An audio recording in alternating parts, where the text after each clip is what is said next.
kita jumpa lagi teman-teman dalam pertemuan setelah UTS ini. Setelah UTS ini kita akan membahas terkait dengan pajak masukan gitu ya. Kalau sebelum UTS kita ngomongin pajak keluaran, maka setelah UTS kita ngomongin pajak masukan. Kemudian ada masuk terkait dengan WAPU. Selanjutnya adalah perhitungan PPN yang disetorkan ke kas negara, jadi ada perhitungan pengkreditan dari pajak keluaran, kemudian dikurangi dengan pajak masukan yang dapat dikreditkan. Barulah kita ngomongin SPT, Surat Pemberitahuan Masa PPN, gitu ya. Oke, sekarang kita masuk terlebih dahulu ke materi pengkreditan pajak masukan. Ini saya sarikan dulu gitu ya, terkait dengan pengkreditan pajak masukan ini. Jadi mungkin kalau teman-teman pegang satu slide ini, bisa untuk merangkum semua materi terkait dengan pengkreditan pajak masukan. Yang pertama, bahwasanya PPN atas perolehan yang sudah dibayar. Jadi begini, ketika beli barang gitu ya, membeli BKP, atau membeli JKP, itu kan dia bilang ada PPN-nya. Prinsip pertamanya adalah, you mau kreditin, maka PPN yang ada di situ harus sudah dibayar. Gitu ya. Jadi kalau PPN-nya saja belum dibayar, waktu kita beli barang, PPN-nya belum dibayar, apa yang mau dikreditin? Oke. Yang kedua, PPN yang bisa dikreditkan adalah tanggal faktur pajaknya setelah tanggal pengukuhan PKP. Jadi kalau misalkan tanggal pengukuhan PKP-nya itu adalah cut off besok tanggal berapa ya? 29 Juni 2020 itu tanggal pengukuhan PKP-nya. Maka kita lihat tanggal faktur pajaknya. Perolehannya tanggal berapa? Wah, tanggal 27 Juni. Nggak bisa. Gitu ya. 27 Juni 2020 nggak bisa, walaupun sama-sama satu bulan. Tapi kalau misalkan tanggalnya tanggal 29 Juni atau 30 atau seterusnya, maka boleh dikreditkan, gitu ya. Jadi dia harus sudah dikukuhkan sebagai PKP dulu. Sebelum PKP nggak bisa dikreditkan. Oke. Yang ketiga, nggak terlalu cepat kan teman-teman ya. Yang ketiga, faktur pajak yang bisa dikreditkan adalah faktur pajaknya, dokumen yang kedudukannya dipersamakan dengan faktur pajak, yang kemarin kita sudah pelajari gitu ya. Ada PIB, ada SSP, ada nota tagihan. Kalau Pertamina itu ada PNBP dan segala macam gitu ya. Syarat formalnya terpenuhi. Apa? Dia harus berstatus faktur pajak lengkap. Apa lengkap itu? Tidak ada cacat dari mulai pengisian kodenya, benar, gitu ya. Nama penjualnya ada, identitas penjualnya. Identitas pembeli juga ada, lengkap, ada NPWP-nya, gitu ya. Kemudian apalagi, nah, ini agak berbeda ya, makanya dengan PPH. Kalau PPH, dia menerima bukti potong yang tanpa ada identitas, misalkan dia belum punya NPWP, Pak. Dia di tahun tersebut ada bukti potong PPH, belum ada NPWP-nya, boleh nggak dikreditkan? Boleh. PPN nggak bisa.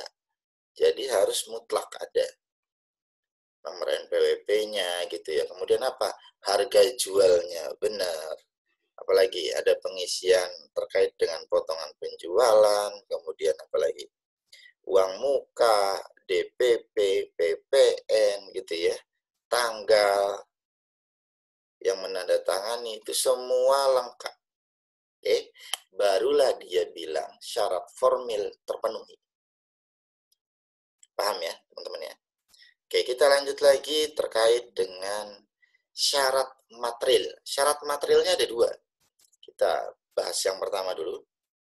Syarat material yang pertama, belum dibebankan dalam laporan laba rugi atau dikapitalisasi dalam aset. Kita beli barang BKP, ada PPN-nya 10%, ya kan? Maka syarat yang pertama adalah bagaimana perlakuan dari si PKP ini? Apakah mau dibebankan dalam laporan laba rugi si PPN-nya tersebut? Boleh nggak? Boleh. Atau gitu ya, dia mau kapitalisasi ke aset. Misalkan apa?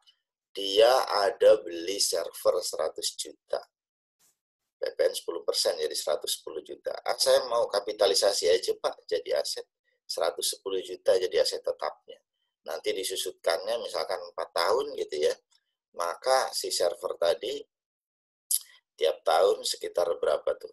110 bagi 4. Ya, 27,5 gitu ya. 27,5 juta. Kayak gitu terus. Jadi dia nanti akan melebur.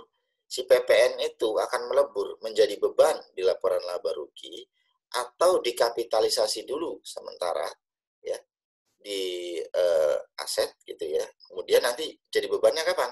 Menjadi skema depresiasi penyusutan. Kenapa? Karena kita balik lagi di pertemuan pertama, kita pakainya adalah consumption type VAT. Apa itu? Semua perolehan gitu ya. Kalau persediaan itu bisa langsung dikreditkan atau dibebankan. Kalau misalkan dia aset tetap, maka boleh dikreditkan ataupun boleh dikapitalisasi. Gitu ya. Oke, syarat material yang kedua adalah berhubungan dengan kegiatan usaha, penjualannya, penyerahannya. Gitu ya. Berhubungan atau si pembelian barang ini, dia berhubungan dengan si kegiatan usaha.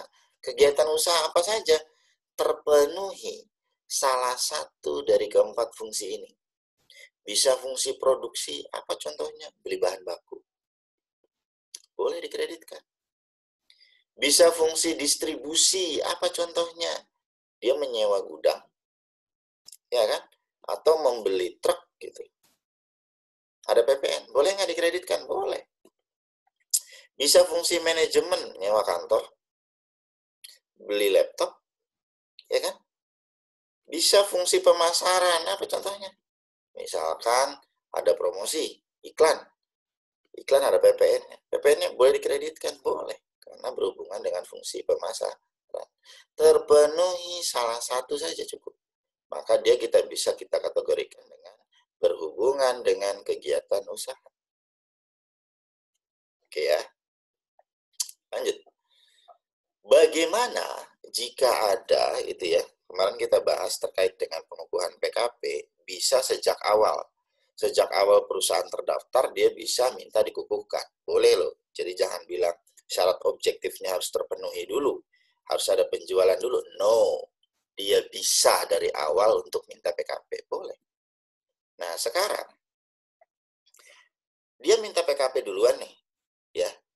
Terus berarti apa? Dia itu kan belum melakukan penjualan. Belum ada penyerahan. Dalam bahasa Undang-Undang PPN dinyatakan belum berproduksi. Jika belum berproduksi, bagaimana? Kan kemungkinan juga dia ada membeli barang modal. Ya kan? Barang modal itu apa sih? Berwujud masa manfaat lebih dari 12 bulan.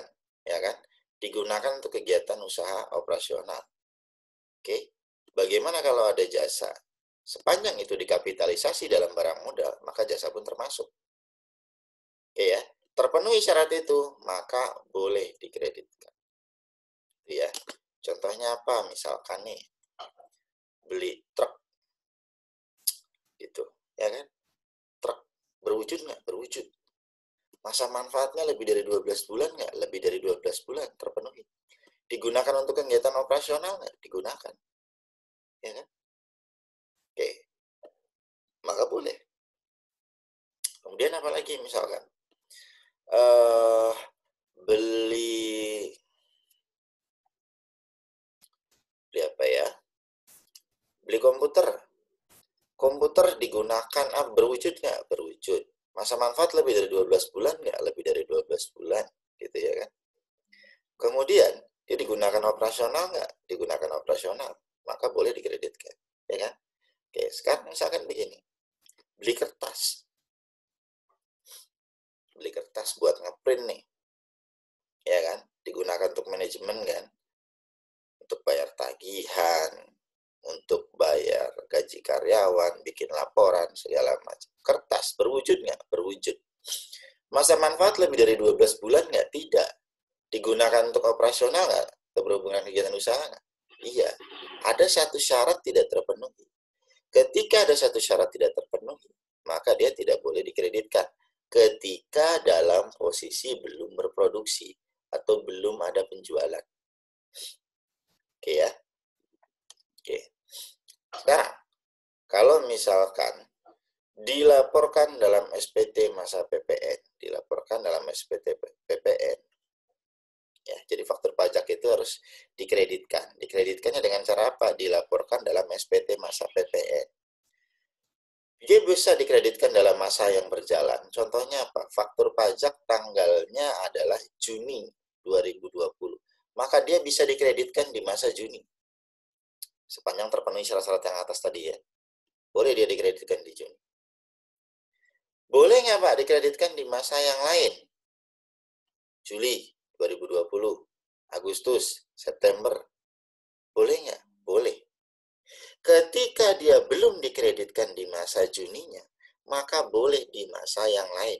Sepanjang masa yang lain itu adalah paling lambat, maksimal 3 masa setelah berakhirnya. Oke, faktur pajaknya tanggalnya Juni 2020. Berakhirnya masa pajak itu kapan? Berarti Juni berakhir 30 Juni 2020. 3 bulan atau 3 masa setelah. Berarti kalau tidak dikreditkan di masa Juni 2020, dia boleh dikreditkan di masa Juli 2020. Atau Juni tidak, Juli tidak. Dia kreditkanlah di masa Agustus 2020. Atau Juni tidak, Juli tidak, Agustus tidak. Maka terakhir dia bisa dikreditkan di September 2020. Kalau misalkan dikreditkan di Oktober, gimana Pak? Bisa nggak? Nggak boleh. Berarti secara formal tidak terpenuhi. Coret. Gimana sih Pak caranya? Kalau misalkan nerimanya nih, misalkan Oktober kayak nerima fakturnya baru Oktober, November, Desember. Ingat, DJP tidak boleh mengatur bisnis. B2B-nya, ketentuan apa dari penjual pembeli gimana? Bisa jadi perjanjian mereka bilang begini, faktur pajak dapat diberikan setelah pembayaran lunas. Bisa jadi loh. Kalau misalkan lunasnya Desember, gitu ya, bagaimana? Apa dia bilang DJP nggak boleh dikreditkan di Desember itu? Ya memang benar, nggak boleh dikreditkan di Desember. Tapi wajib pajak atau PKP boleh mengkreditkan di masa kapan? Masa Juninya, atau masa Julinya, atau masa Agustusnya, atau masa Septembernya. Bagaimana Pak kalau SPT PPN-nya sudah dilaporkan masa-masa tersebut? Karena ini kan Desember. Boleh dilakukan, namanya adalah pembetulan SPT. Ingat, balik lagi, pasal 8 Undang-Undang KUP. Boleh dilakukan pembetulan sepanjang belum dilakukan pemeriksaan oleh DJP. Apa pemeriksaan? Sudah terbit surat perintah pemeriksaan dan sudah diberitahukan kepada si PKP. Oke ya, jadi sepanjang itu belum terjadi, maka silahkan dikreditkan. Atau kalau misalkan apa? Nggak mau Pak, nggak mau kreditin dah.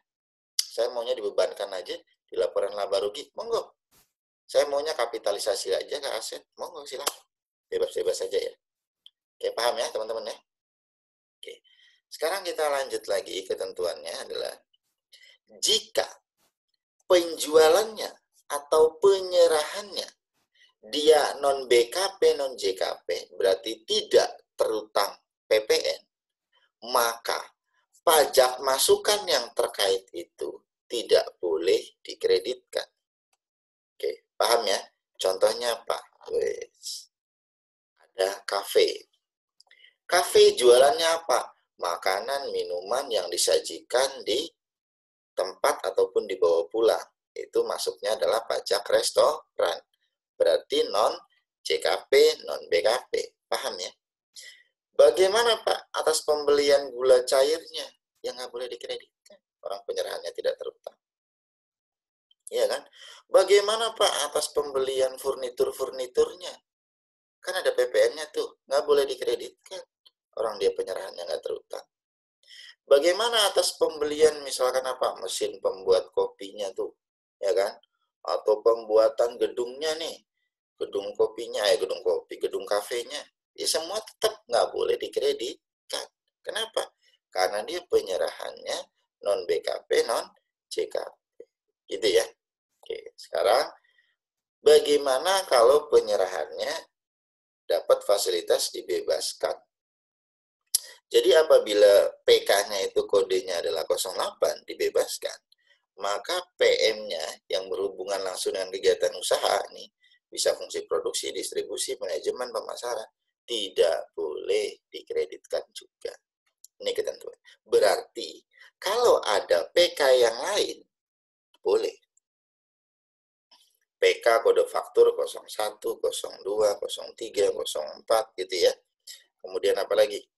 06, 07, 09, maka boleh dikreditkan. Boleh. Hanya 08 yang nggak boleh. Ya kan? Oke. Kemudian, terakhir, penyerahan bukan DPP nilai lain. Jadi penyerahannya itu bukan DPP nilai lain atas kegiatan usaha apa? Jasa ekspedisi, biro perjalanan pariwisata, freight forwarding, mas perhiasan. Atas jasa ekspedisi, biro perjalanan pariwisata, freight forwarding. Ini kan ketiganya dia DPP nilai lain 10%. Maka PM-nya tidak boleh dikreditkan. Apapun. Ekspedisi beli kertas, Pak, nggak boleh dikreditin. Beli komputer, nggak boleh dikreditin. Beli truk, nggak boleh dikreditin. Sewa gudang, nggak boleh dikreditin. Sewa kantor, nggak boleh dikreditin. Gitu ya. Emas perhiasan, sama. Beli emas perhiasannya nggak boleh dikreditin. Apalagi sewa toko nggak boleh dikreditin. Ya, semuanya, segala macam. Biaya promosi, jualan, nggak boleh dikreditin. Gitu ya, teman-teman ya. Oke, sekarang kita masuk satu-satu.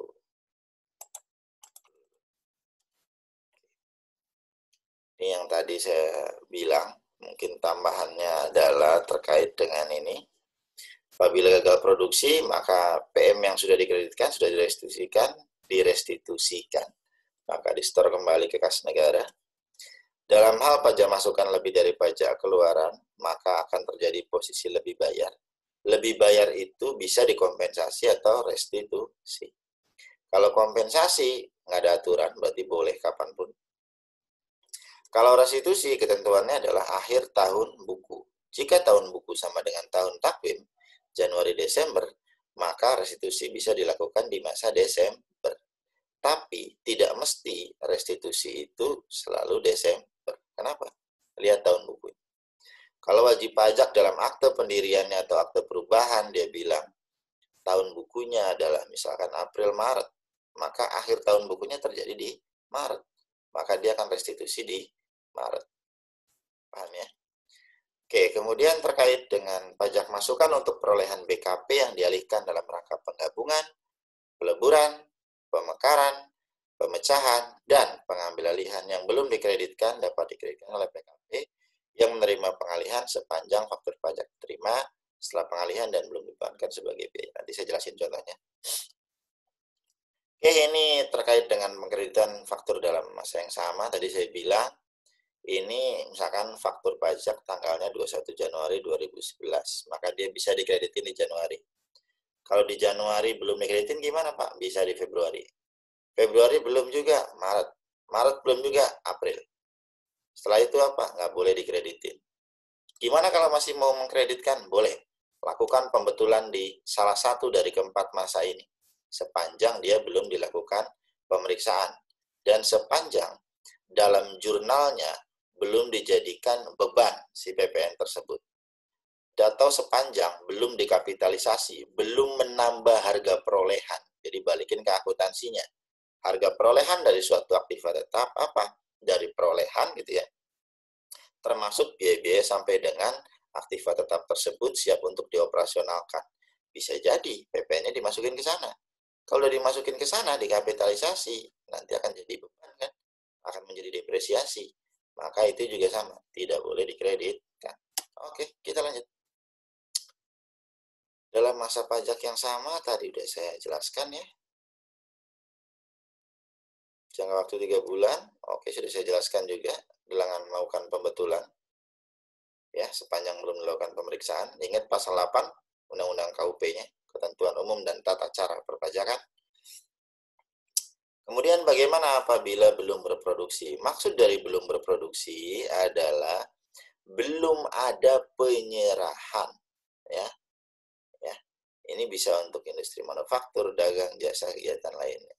Ketika belum ada penyerahan, atau dalam bahasa undang-undang kita belum berproduksi, maka PM-nya menjadi ini, bagaimana kalau misalkan atas barang modal? PM atas barang modal, maka dapat dikreditkan. PM atas bukan barang modal gitu ya, tidak dapat dikreditkan. Apa yang dimaksud dengan barang modal? Nih, barang modal adalah berwujud masa manfaat lebih dari 1 tahun, termasuk yang ini tujuan semula tidak untuk diperjualbelikan, makanya tadi saya bilang untuk operasional gitu ya, bukan untuk diperjualbelikan. Karena kalau misalkan apa ini untuk membatasi bahwasanya dia masuk ke aset tetap. Termasuk pengeluaran yang dikapitalisasi. Pengeluaran yang dikapitalisasi itu masuknya ke dalam harga perolehan dari aktiva tetap tersebut. Berarti apa? Dia akan menjadi beban nanti dengan skema depresiasi.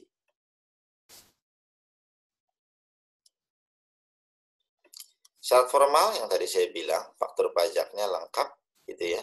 Ada isiannya semua, dari kodenya benar, kemudian identitas penjual, identitas pembeli, harga jual dan segala macam, DPP-nya benar, PPN-nya benar. Syarat material belum dibebankan sebagai biaya atau dikapitalisasi. Kemudian untuk perolehan yang berhubungan dengan kegiatan usaha, bisa fungsi produksi, manajemen, distribusi, pemasaran. Nah, ini skema bagaimana apabila, jadi begini ceritanya. Ada penggabungan perusahaan gitu ya. A digabung dengan B menjadi C. Kemudian ini ternyata gitu ya. Sorry. B dengan D digabung menjadi C. Ternyata sebelumnya B ini ada beli barang ke A. Tapi nerima fakturnya setelah B-nya nggak ada. Setelah B-nya dilikuidasi, dilebur menjadi C. Ini kan berarti apa? Sebenarnya masih punya hak kan si C ini. Tapi karena yang belinya B, maka undang-undang bilang boleh kok dikreditkan. Sepanjang apa? Belum dibebankan di sini. Ya. Sepanjang belum dibebankan, maka masih boleh dikreditkan. Sepanjang belum dikapitalisasi, maka boleh dikreditkan. Tapi semua syaratnya tadi harus terpenuhi ya. Nah, ini yang tadi saya bilang, PPN hanya bisa dikreditkan setelah tanggal pengukuhan. Maka apa? Teman-teman bisa pahami untuk A dan D gitu ya. Di sini dia bilang untuk perolehan BKP JKP sebelum dikukuhkan sebagai PKPI nggak boleh. Ini kan tidak dapat dikreditkan, nggak boleh dikreditkan. Tidak berhubungan langsung, makanya tadi saya bilang dia harus berhubungan langsung. Untuk perolehan pemeliharaan kendaraan berupa sedan, station wagon. Nah ini sedan, jadi begini. Ada pengecualian yang masih diatur di Undang-Undang PPN. Sebenarnya Pak ini sebagai bukti bahwasanya Pak otoritas pajak itu kurang begitu percaya dengan dua jenis kendaraan ini. Apa itu? Sedan dan station wagon. Kurang begitu percayanya bagaimana? Apakah benar dua jenis kegiatan ini digunakan untuk operasional perusahaan? Atau jangan-jangan ini hanya untuk apa ya? Untuk si pemilik aja, untuk direktur gitu loh, fasilitas. Sehingga dalam PPH sebenarnya untuk sedan sendiri itu sudah 50%. Bahkan dalam PPH dinyatakan benar-benar penggunaannya untuk pribadi apa untuk perusahaan. Kalau dibawa pulang juga, maka 50% kan, meskipun dia station wagon. Ya kan? Nah, PPN kayaknya nggak mau pusing gitu. Dia langsung bilang aja, sedan station wagon. Nggak boleh dikreditkan. Kecuali dia disewakan. Jadi aset tetap yang disewakan. Oke, ini juga sama sebelum diugat sebagai PKP. Saya jelasin. Faktur pajak sederhana itu, jadi kalau misalkan PKP pedagang eceran, gitu ya. Kemarin saya jelasin terkait dengan faktur pajak, itu kan boleh memungut PPN dengan menerbitkan apa? Bukan faktur pajak, bukan pula dokumen yang dipersamakan. Dengan menerbitkan apa? Cukup struk belanja aja bisa. Cukup apa? Kwitansi aja bisa. Tapi bagi si pembeli, posisinya menjadi apa? Tidak bisa dikreditkan. Siapa yang meyakini itulah. Siapa yang beli barang tersebut? Wong nggak ada nama pembelinya di sana. Ya kan? Maka kita bilang tidak boleh dikreditkan. Tapi ketentuan itu dihapus. Dihapus bukan berarti menjadi boleh. Kenapa? Karena sebenarnya dia melebur di sini pasalnya. Untuk perolehan BKP JKP yang tidak memenuhi pasal 13 ayat 5 atau ayat 9, tidak mencantumkan nama, alamat, NPWP pembeli penerima JKP, ya kan? Struk belanja, kalian beli Indomaret. Ada perusahaan, beli bolpen di sana. Ada PPN-nya 10%. Boleh dikreditkan nggak? Lah, kan nggak ada nama pembelinya. Nggak bisa dikreditkan, ya kan? Oke, kemudian pemanfaatan BKPTB yang tidak memenuhi ketentuan, sama ini juga. Balik lagi, terkait dengan syarat formalnya, harus terpenuhi. Untuk perolehan BKP JKP yang PM-nya ditagih dengan menggunakan SKP, kenapa? Ini waktu kita ngomongin di awal tadi, dia bilang apa? PPN-nya harus sudah dibayar. Kalau terbitkan SKP, berarti apa? Belum dibayar PPN-nya. Lagi mana mau dikreditkan? Untuk perolehan BKP JKP yang PM-nya tidak dilaporkan, yang namanya PM itu harus dikreditkan di masa perolehan atau di 3 masa setelahnya. Lalu gimana kalau misalkan belum dilaporkan? Ya gimana mau dikreditkan, ya kan? Jadi nggak usah kalah-kalan gitu ya. Kemudian untuk perolehan BKP selain barang modal, ini yang terkait belum berproduksi tadi saya bilang kan, untuk yang barang modal saja. Pasal 16 ayat B3 nih terkait dengan dibebaskan tadi saya. Nggak boleh juga. Nah,